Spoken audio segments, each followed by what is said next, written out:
Happening now, first at noon on Kauai, dozens of people have been detained in an immigration raid on the island. We're told one of the raids took place at a home in Kapahi on Ka'apuni Road at around 4 this morning, and agents had a federal warrant. We're still gathering details on this story, and we'll bring you any updates we get on air and online. At least 9 people are dead after a UPS plane headed for Honolulu crashed during takeoff in Kentucky. Horrific video shows the plane exploding into flames shortly after leaving the runway last evening. Nicole Valdez is in Louisville with the latest. 28 members of the National Transportation Safety Board arrived at Louisville's International Airport on Wednesday to start their investigation into the terrifying crash of a UPS plane. They are going to analyze absolutely every bit of what happened. We're talking about everything that is man-made, that is machine-made, that is environmental. Video shows the plane's wing on fire during takeoff and the aircraft exploding into flames shortly after leaving the runway. The plane hit a nearby petroleum recycling plant and an auto parts facility. And with 38,000 gallons of fuel, the fire raged overnight. There are landing gear that's out there. You would not see a whole fuselage. With the intense fire that was there, most of things are gone. Officials say this tragedy could have been so much worse, as many of those employees had already left those businesses before the crash. Kentucky's governor says the state's disaster relief fund is set up to help victims' families, including paying for funerals. In Kentucky, we grieve together and we support one another. Captain Norman C. Wright Jr. is a retired UPS pilot who spoke with others who fly the same MD-11 plane. And they were just dumbfounded as much as I am. It's so unusual. It's hard to wrap your mind around what happened. 3 crew members were on board. UPS employs about 20,000 workers at their processing facility in Louisville. Local officials say almost everyone in the city knows someone who works there. Nicole Valdez, CBS News, Louisville. The federal government shutdown is now in its 36th day, making it the longest in U.S. history, followed by the one during President Trump's first term. At a White House breakfast meeting, the president pressured Republican senators to scrap the filibuster rule that requires 60 votes to advance most legislation. Senate Majority Leader John Thune says the votes aren't there to change the rule that would let Republicans fund the government and end the shutdown without the needed Democratic votes. It's time for Republicans to do what they have to do, and that's terminate the filibuster. It's the only way you can do it. And if you don't terminate the filibuster, you'll be in bad shape. We won't pass any legislation. There'll be no legislation passed for 3 1/4. We have 3 1/4 years, so that's a long time. Leader Jeffries and I this morning demanded that Donald Trump sit down and meet with us to address the health care crisis. Anytime, anywhere, any place, we're ready to meet with him. It's time to sit down and negotiate with Democrats to bring this Republican shutdown to an end and address the health care crisis. Republicans continue to urge Democrats to support a short-term spending bill, while Democrats are pushing for an extension to Affordable Care Act subsidies they say are needed to lower health insurance premiums. And as the gridlock in Washington continues, the Hawaii Food Bank and its partners are adding more food distribution events across Oahu, including one happening today. That's at Windward Community College from 3 to 5 p.m. Anyone going without pay or experiencing disruptions to food benefits from the shutdown can pick up food, but you'll have to register ahead of time. You can do that at hawaiifoodbank.org/shutdown. Meanwhile, Democrats are celebrating wins in Election Day's most closely watched races. That includes high-stakes campaigns in California, Virginia, and New Jersey, and in New York, where the mayoral race brought the city sharply to the left. Bradley Blackburn has more. New York City's mayor-elect got right to work, promising to stand up to President Trump. When I speak about Trump-proofing this city, I speak about protecting those with the least from the consequences of a man with the most power in this country. The 34-year-old self-described Democratic socialist humbled New York's political establishment with his Election Day triumph over Andrew Cuomo, and gave Republicans a dramatic talking point. We have Democrats who are flailing. They have no leader. Their national leader now, as we've noted, is Mamdani. He's a communist. Good luck with that. Mamdani's win was one of several key victories for the Democratic Party this election day, and President Trump was watching closely. I don't think it was good for Republicans. I don't think it was good. I'm not sure it was good for anybody. The president's ally in New Jersey lost the governor's race to Democrat Mikey Sherrill. And in Virginia, Abigail Spanberger's double-digit victory flips the governor's office from red to blue. Virginia chose pragmatism over partisanship. We chose our Commonwealth over chaos. In California, Governor Gavin Newsom won the latest redistricting battle, hoping to gain an edge in next year's midterm elections. We're proud. We're proud here in California to be part of this narrative. His Proposition 50 is a countermeasure to a similar move in Texas and could flip as many as 5 House seats for Democrats. Bradley Blackburn, CBS News, New York. Here at home, the Hawaii Elections Commission is calling on the state legislature to end early and mail-in voting and return to one-day in-person voting only. Republican members of the bipartisan commission are leading the push, claiming to have found discrepancies in mail-in voting. Democrat commissioners and elections officials say those claims are false. We're going back. No, we're not going backwards. We're going back to what works. It's just ludicrous. There's no basis for connecting this supposed unverifiable statement, which is false, to the need to go back to in-person voting. Senate Judiciary Chair Carl Rhodes told us the proposal would have no chance of passing the legislature, where most members believe the mail-in system is secure and easier for voters. Governor Green is asking for $10 billion in federal spending on housing, transportation, and environmental cleanups. That's in exchange for new state land leases for our military. Mahilani Richardson spoke to critics in the Native Hawaiian community. Governor Green's October 29th letter to the Army Secretary provided details of talks that he had with federal leaders on the future of Army training lands and led to a signed framework for negotiations.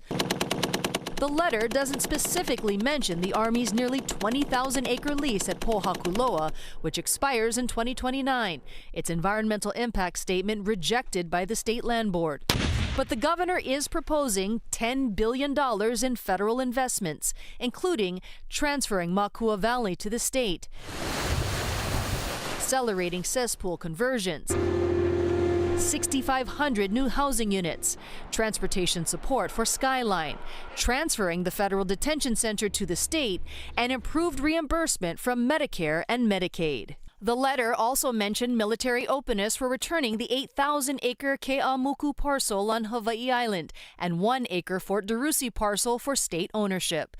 Green said in part, a negotiated settlement rather than a protracted contested condemnation offers the clearest, most efficient path. It will secure the Army legal and mission certainty and deliver justice for Hawaii. I'm so outraged that this is happening. John Osorio, dean of Hawaii Nui Akea School of Hawaiian Knowledge, said this is not a negotiated settlement that improves the relationship between the military and the people of Hawaii. He called it a certification that Hawaii is nothing more than a colony. The federal government is creating tremendous stress and strains on the economy across the country and is going to affect people here in Hawaii. That's the threat. In exchange for that, we surrender public lands to the United States. They are currently undisclosed. That's extortion, and it's outrageous. They have a vast continent they can use to train their people. Why do they come these little dots in the middle of the Pacific to blow things up?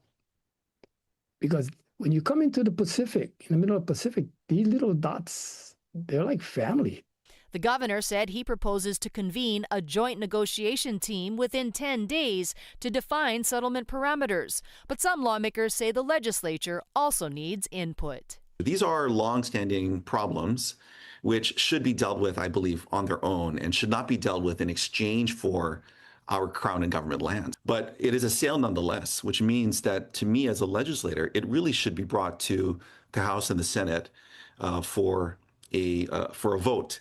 I do think it raises the need for a special session if the governor really wants for this to be dealt with before the end of the calendar year. Now, the governor's office said the original lease expiration has been significantly advanced by the Army's new timetable and that a special session is not anticipated. Meanwhile, the Office of Hawaiian Affairs chair said OHA has asked the state to be included in discussions. Mahealani Richardson, Hawaii News Now. A 36-year-old woman was seriously hurt when she was stabbed multiple times in the Kalihi area. The suspects are three sisters, with the youngest being just 14 years old. It happened at around 10 last night in the area of Linapuni Street. Police say the victim was stabbed in the back and hand by an 18 and 35-year-old, while the 14-year-old pulled the victim's hair. All three were arrested for assault. Hawaii County Police have charged BJ Penn with third-degree assault. It's for allegedly attacking a 45-year-old man at a home on Kanoa Street in Hilo yesterday morning. The victim told officers that Penn punched and kicked him multiple times, sending him to the hospital. The 46-year-old UFC Hall of Famer was later arrested on Lehua Street. He posted $1,000 bail after his arrest and is due in court on December 2nd. And Hawaii County Police have arrested a man accused of setting fire to the Kauhale'olu apartment complex on Kumula Street in Pepe'ekeo Monday night. Kainoa Santos was booked for first-degree arson. The 33-year-old was later charged with an unrelated outstanding arrest warrant. A witness told police they saw him leaving the property as the flames broke out. At first it was just the fires and all, and a few moments later, while everyone was at the other side, we heard explosions of fireworks, and we did saw the fireworks too. Police say the fire destroyed 4 units and caused about $1.1 million in damage. The Red Cross is helping 12 people who were displaced.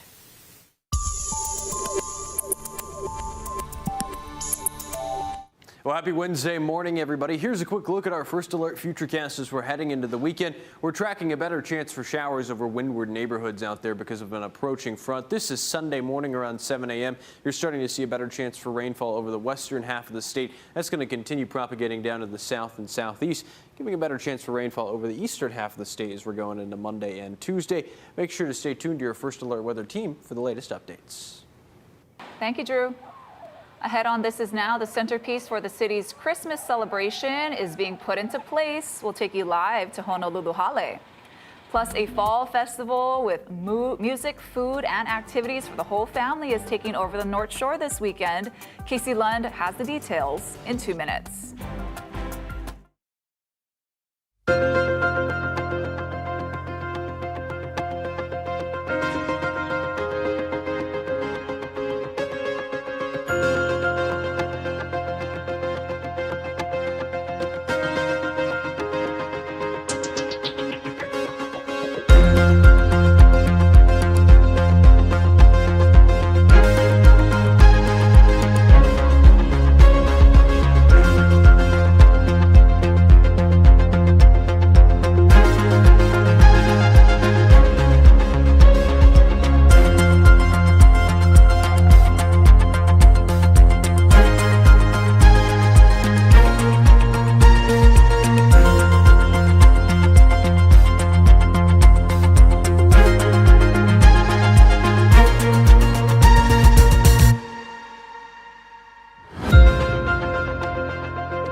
looking for something fun to do with the kids this weekend, there's a big fall festival happening up on the North Shore.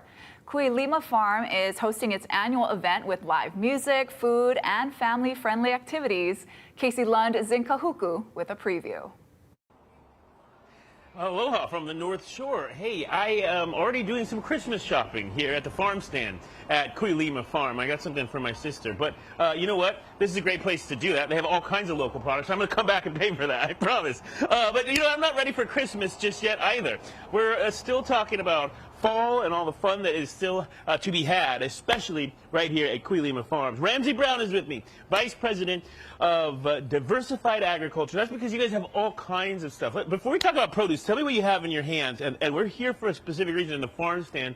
We already been in the farm, tractor rides and all that. But this is kind of a cool way, an educational way, and the kid can get a prize if they rotate all these. This is a plant hunt. So we've got 5 native plants here, and you can come to our fall festival this Saturday and Sunday, 9 to 2, do the plant scavenger hunt for free, come up to the farm stand where we are right now, and redeem it for a prize. Found them, it says at the top. I love that. And so I want to talk a little bit about all the activities for Keiki. Yes.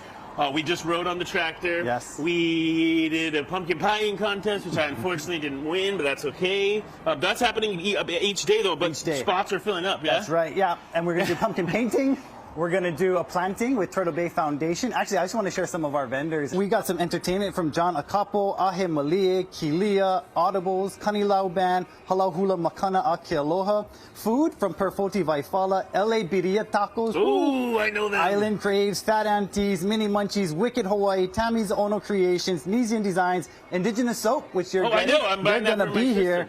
Ocean Candy Jewelry, SJ Creations, Eva Candle Company. We've got educational booths from Hanai Hives and our friends at Kokua Hawaii Foundation. Even the Ritz-Carlton Stables is going to have a booth about horse riding. Oh, that's awesome. We want to get mahalo all those people because a lot of them come up here, and it's not they're making some kind of big profit here. They're coming up here to be part of this event and showcase their materials in hopes that people do support them. And that's what this farm stand's all about. You guys have all kinds of cool local products in here.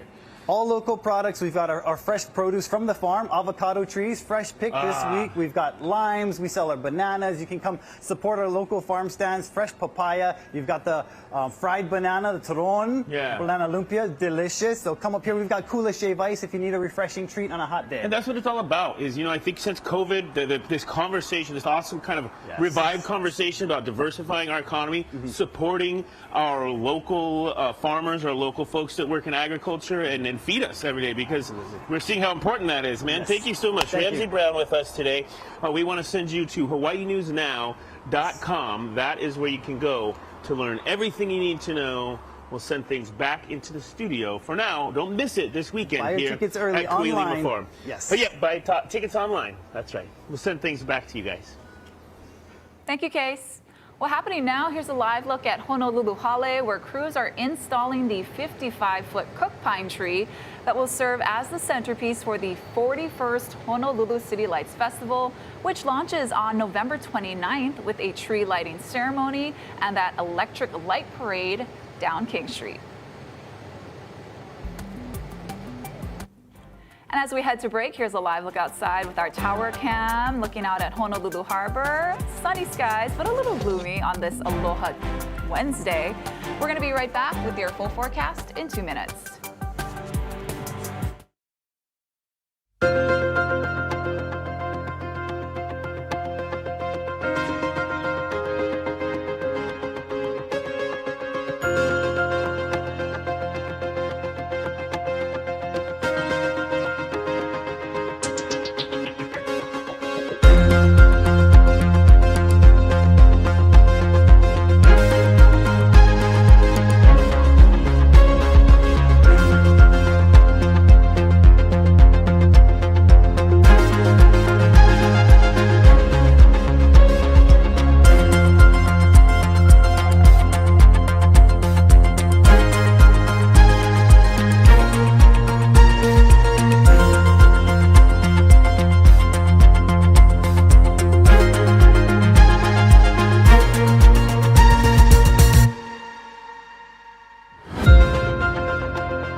Alert weather with Drew Davis.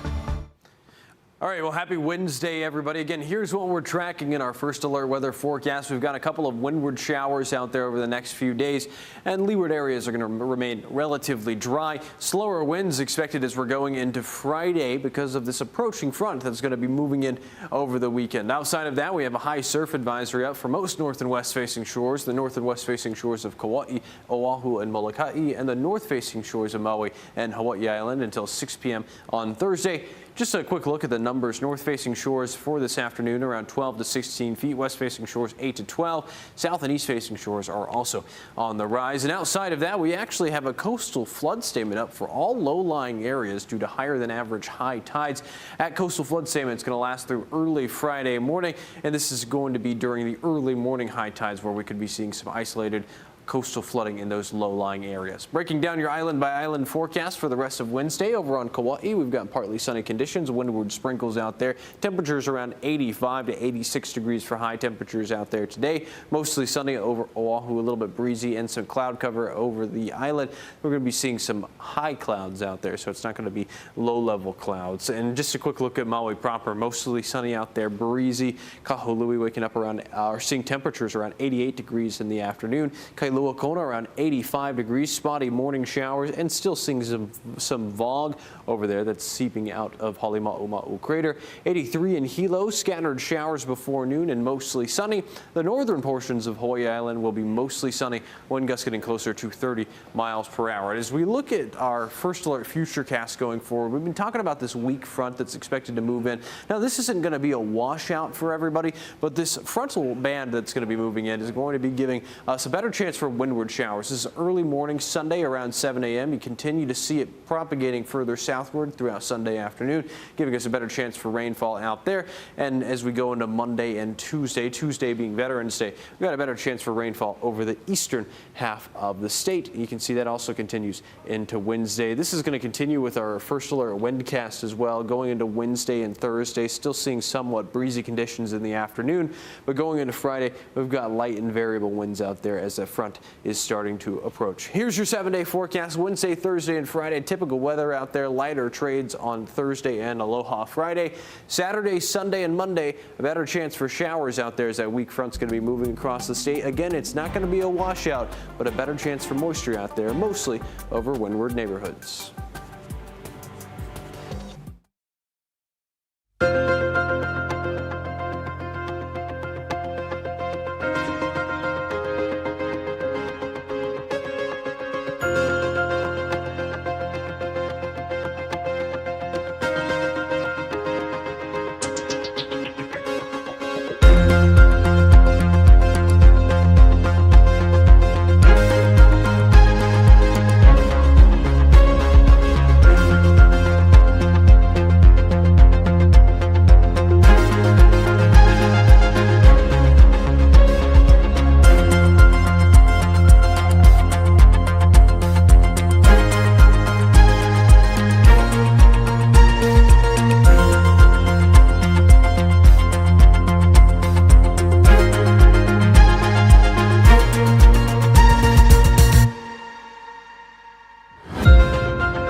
much would you pay to never have to say goodbye to your beloved pet? Well, Tom Brady announced that he's cloning his dog, joining a list of other celebrities who've done it too.